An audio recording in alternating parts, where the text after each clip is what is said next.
Alright, hey guys, it's me, Media, and here again doing my next Let's Play. We're going to be doing Kirby Triple Deluxe. Possibly my all-time favorite game of all time, well, my favorite Kirby game, rather. Even beating out Kirby Superstar Ultra. And if it does that, that is seriously saying something. But you have no idea how many loops and hoops and other trials that I go through to actually get this Let's Play to start. Most of which are my own fault, but you know what? It's all worth it. I don't care, because I did it and I did all that work. For Kirby, baby. Best Nintendo character ever. Kirby Triple Deluxe. Oh yeah, let's begin. So there you see my 100% save file there, 100% completion. But we're not going to be worrying about that. We're going to be going over to file 3 here, which is empty. And we're going to be getting a new file so I can actually show off everything in the game. Now, you'll see these other games over here. Kirby Fighters, which I think killed off my circle pad completely. So there's that. And there's Kirby DVD's Drum Dash. I'm going to be starting off with story mode and getting on to the other games later, but for now, let's go and begin the story mode and see what kind of cutscene there is to start with. Typical of Kirby fashion, you see everything all happy-go-lucky, everything. I mean, just look at Kirby's stretchy, little butterfly lands on him. Gotta love that, gotta love Kirby. Kirby's even fishing, not even having to go down there and kill them, just go ahead and fish. Everything's just a wonderful, peaceful, wonderful day. Kirby's even had a few apples there, underneath the apple tree. And now he finishes the day off in the sunset by riding off on his warp star right into the sunset. And thus, the night starts. You see a little shooting star. And Kirby is peacefully asleep in his little bed, with a little fireplace going in the background. And uh-oh, looks like the Everfree Force is taking over again. Oh wait, no, different universe, I'm sorry. But yeah, you see these little vines covering his house. Wonder what's going on here. Oh, this looks interesting. What's going on?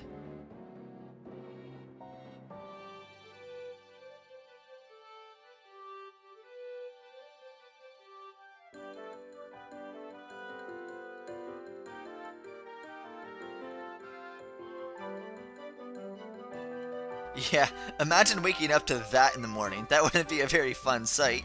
In fact, Kirby is so distraught he doesn't realize he can even float. Instead, he falls down onto the bottom of the beanstalk.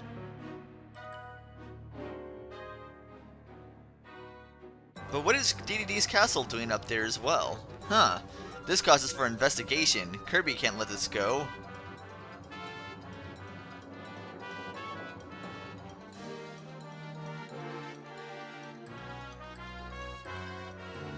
Who's this guy?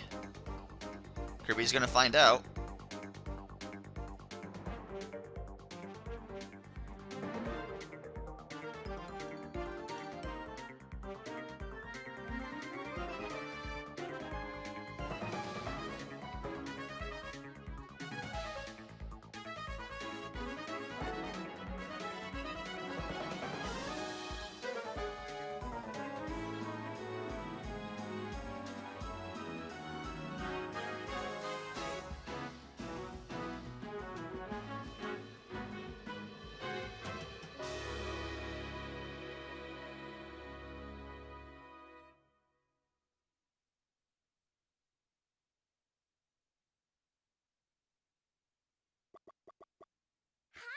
Alright, so with King DDD kidnapped, it's our goal to actually follow him and see what's going on. And here we're starting off with level 1, Find Fields. Let us begin. I didn't talk during that last part because I really liked the music for that cutscene. I didn't really want to ruin the mood of it. Anyway, let us begin. Stage 1. Look at that lens flare! Starting out to the right, little Kirby's awesome. Look at the little flips because he's cute and he's awesome and he's fantastic because he's Kirby. Yay, Kirby! Starting an adventure, baby. Let's go! Look at that. Kirby even waves at us. How cute. Gotta love him. He's like, alright, let's begin this, puppy. Puppy. That was a weird choice of a word. I don't know why you used that. But either way, here we are, level 1. You see all these little... Oh boy, that's just making my allergies cringe looking at this in spring. Either way, let's begin. Now, interesting thing here, you'll see this sign. I'm not sure if this sign is actually based on what 3DS you're using, because the 3DS I'm currently using is actually an aqua blue original 3DS. I'm not sure if it actually knows what color 3DS you're using or what model, or if it changes, or if I'm just using the same exact one by mere coincidence. Who knows? If you know by any chance you have a 3DS and you actually are playing this game right now, well, you're awesome because Kirby is awesome, but please tell me if the 3DS looks any different on your console. Who knows? Anyway, first ability here is Sword. Gotta love Sword. Instant classic. You have your little dash sword there. You can shoot sword beams at full health. You could charge up, slice like that. You could suit up. You could also slam down. And if you get up next to an enemy, wait for it. Hold on. Get back here. You have your multi-slash. But there's a new move in that they didn't show off before, and it's actually new to this game specifically. The Skyward Strike. That's right, they actually copied that from Skyward Sword, which is pretty awesome, I think. I do think that it's awesome that they actually add on to the... Oh, I should have actually turned off Beam. Whatever, Beam's not a terrible ability anyway. I'll show it off later at some point. But I think it's really neat how they actually added more abilities into this game for the actual sword, because they're trying to... Because after this was actually made after Skyward Sword was made, obviously. So, that's pretty neat. I think that was pretty awesome. Get a free one up there, and go ahead and just slash and everything, kill everybody. I should have actually grabbed that beam again. It'll be fine, it's fine, no big deal. Let's just enter this. I'm not sure what these are called. I think they're actually called 3D Warp Stars, if I'm not mistaken. Either way, let's go ahead and grab fire. Now this is absolutely great for speedruns. Of course, you could dash that way. You can breathe fire if you name fire over towards yourself. You can set yourself on fire. If you do this, you actually dash that way. So that's pretty cool. And I already showed me how to jump up, despite the fact that I jumped up here. But whatever, no big deal. I wanted to dash. Oh, that's right. My actual circle pad's broken. I need to get that fixed. So that's why I have to actually use the directional pad here at the bottom. Oh, this is awkward, but it gets the job done. So either way, let's begin. Wait, yeah, we're already beginning. Right. Anyway, continuing on, going down here, you also see sometimes these little things here drop food, sometimes they drop stars, whatever. Now you also see these bushes. You can set them on fire, you could cut them. Either way, if you have a sword or a cutter, you could cut that. If you have fire, you could burn it down. You can pretty much burn it down and cut it down many different ways. So if you take down that burn down that one spot, you'll actually see a 3D warp star you can take there. And you'll actually see a little keychain you can grab there. Now, keychains are interesting. Now, there are plenty of them in each level, and if you grab one keychain in this level, and you grab the same one again, and if you play the level over again, it's going to be different. Because there are 356 keychains in all, and all of them are different. Well, except for a few. There are 36 rare keychains, so I think my number might be a little bit lower than that, but either way, each level, most of the levels rather, actually have one rare keychain. It appears once and never appears again. Once you find it, it is yours for good, and you'll have no duplicates of it whatsoever. It is the only keychains in the game where you can actually keep them. They actually differ, and they actually are the same ones each time. Every other keychain you collect is going to be completely random, whatever you grab, except for rare keychains. Now, if you actually head over here to the right and break up this box, you can restore some health if you want to, but mostly want to go and hit this little warp star right here, and we could grab Spark. Ah, Spark, you were so great in Return to Dreamland and nerfed entirely. Good stuff. Now, if you remember in Return to Dreamland, you can actually shoot sparks up, and you can shoot sparks down. Well, now you can't. Now you just have this, and you can charge up a little bit, shoot off a little beam, charge off a little bit more, shoot off a larger beam, and you can shoot off all the way and shoot off a large beam. Great! Works just like it does in Return to Dreamland, right? Well, not exactly. You see, the beam you shoot off in this game is nerfed entirely because the power of it has been reduced significantly. So they knew it was our cheap power by far, and they're like, hey, you know what? Let's remove all that power it had. And another thing that kind of nerfed this ability is before when you guard, like this, you could also charge when you're moving as well to actually guard yourself. But if you notice, the guard mechanics work differently in this game. When you guard, you can either turn right, or you can turn left to dodge that way if you're in the air, and hit that, you can dodge that way.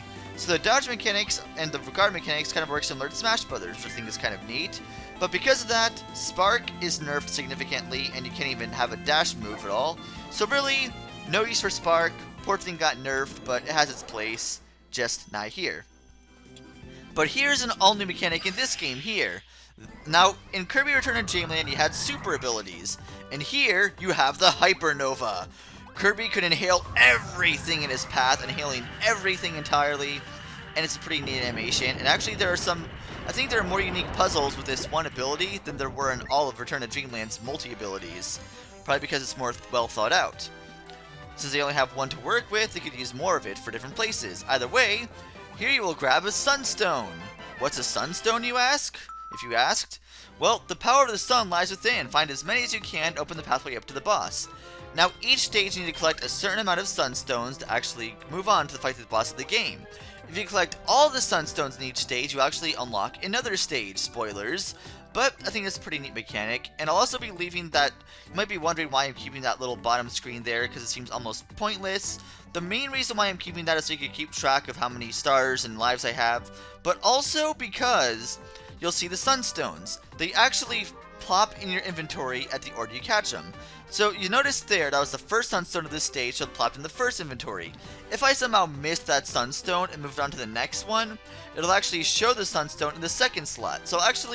So you guys could follow along and find out where I'm actually getting these Sunstones. I'll leave that bottom screen in so you can follow it. And it has a few other uses, but nothing really massive or useful.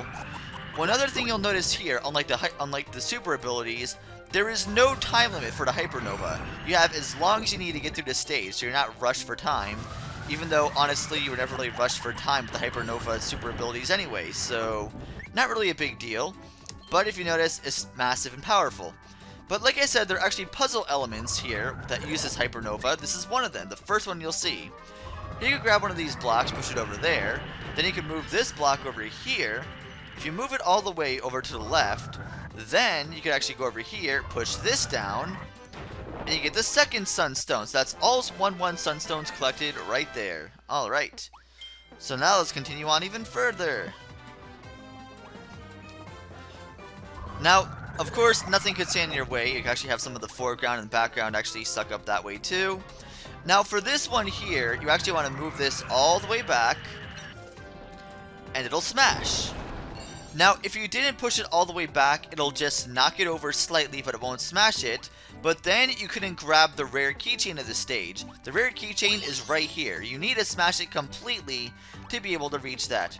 I will be showing off locations of all the rare keychains, but all the regular keychains, I don't think I'll show off all the locations for them, just because you can just breeze through one level and grind them that way. So it doesn't really matter. Anyway, let's go through here and see what else we have to offer. I mean, we already got this. Now, also near the end of each Hypernova stage, you'll see some kind of like mini-boss stage here, where you can actually grab them, you have to actually time it properly and hit the boss. Now, you'll see this getting a lot harder each time. They have like 3 phases. First phase is easy to get you used to it. Second phase is a little bit harder. It has a little cardboard cutout there. Then he pops up. Then you hit him there. Third phase is even harder, because once he throws off the block like he would normally, jump up here, inhale it. He's going to pop up with the cardboard stockout right there. He's going to pop up quickly. And he actually ducks down really quickly too, so you have to hit him as quick as possible. So, timing is key here. Timing is everything. So wait for it. Ah, got it. So now that I hit him, he actually breaks that over there. And it'll crack it open and show the goal gate, which is where you want to go. So go ahead and jump into this 3D warp star. Head over to the background. And let's end.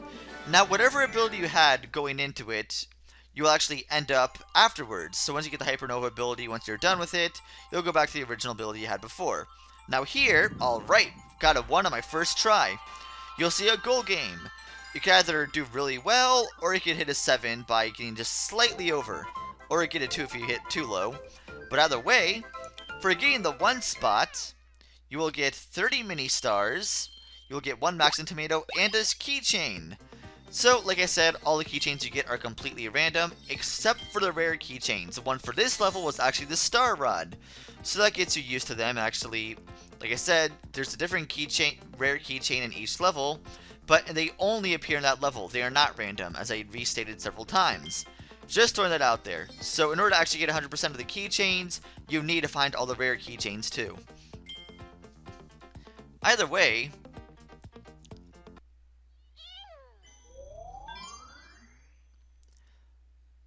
I think we just had enough time for one stage to show off everything there, so I think I'm going to cut it off right there. So next time in Kirby's, Kirby Triple Deluxe, we'll be heading off to level 2 of Fine Fields and going on from there. Or stage 2 rather. See you guys then.